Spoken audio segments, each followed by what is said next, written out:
Il y a une phrase de Jean Lancelme que j'aime beaucoup qui dit que on n'arrive pas à définir la poésie, mais on la reconnaît quand elle est là. Ce qui définit la poésie contemporaine, c'est quand on est face à elle, que ce soit dans une salle de spectacle, dans une librairie ou sur Internet, qu'on se dise « je suis en train d'écouter ou de lire ou de découvrir quelque chose qui me touche d'une manière si forte que c'est forcément la poésie ».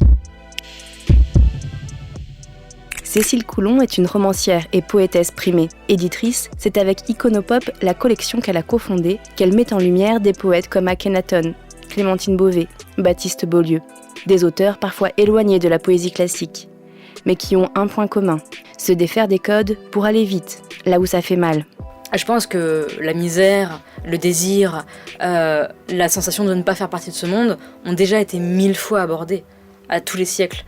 En revanche, ce qui change aujourd'hui, c'est la manière de décrire ça et d'y aller avec une rapidité et avec une vivacité d'esprit, d'écriture, comme s'il n'y avait plus rien à perdre derrière.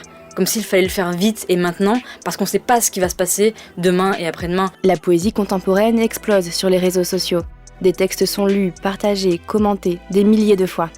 Ce qui change le regard que nous portons sur la poésie. À travers les réseaux sociaux, il y a la possibilité de publier rapidement, directement, sans passer par des éditeurs, sans passer par des attachés de presse, sans passer par des relecteurs. Et il y a aussi l'image. Quand on va sur Instagram, on met une photo, on met un panneau, on attire d'abord le regard avant d'attirer la pensée.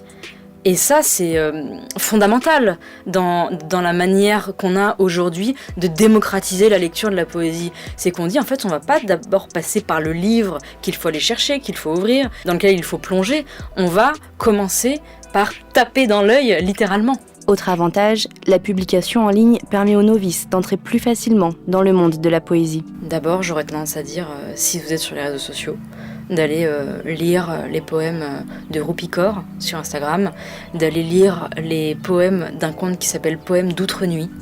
C'est sublime. Et de lire en ligne les poèmes sur un blog de Thomas Vino. Une fois que cela est fait, et si cela fonctionne, j'aurais tendance à proposer la lecture du dernier recueil de Rimes Batal et de lire le premier recueil de Suzanne Rolt-Ballé, qui pour moi est sans doute un des textes fondamentaux en poésie actuelle, parce que c'est très exactement la pensée, l'émotion de quelqu'un qui essaye de comprendre pourquoi elle est là et pourquoi d'autres gens sont là avec elle. Et c'est dit d'une manière extrêmement simple sans être simpliste, d'une manière extrêmement vive sans être idiote. Moi, j'ai commencé à écrire de la poésie parce que j'ai lu les textes de René Guicadou. Il était instituteur dans la campagne. Il est mort très jeune, à 31 ou 32 ans, et il a écrit sans doute les plus beaux poèmes du XXe siècle. Donc je vous invite à les lire. Hugo, Verlaine, Ronsard, Du Bellay et d'autres sont les témoins d'une époque, d'une manière de penser le corps, l'amour ou la société. C'est aussi le rôle des poètes d'aujourd'hui.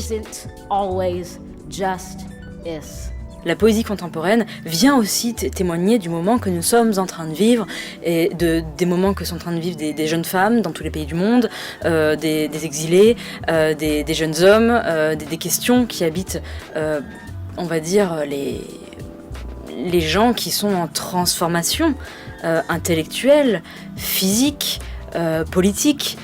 Et c'est ça qui est intéressant dans la poésie contemporaine, c'est que quand on lit le texte incroyable d'Amanda Gorman qui vient juste de paraître, d'être traduit en France par la rappeuse Lou and the Yakuza, on comprend une Amérique actuelle par une jeune femme qui doit avoir 22 ou 23 ans.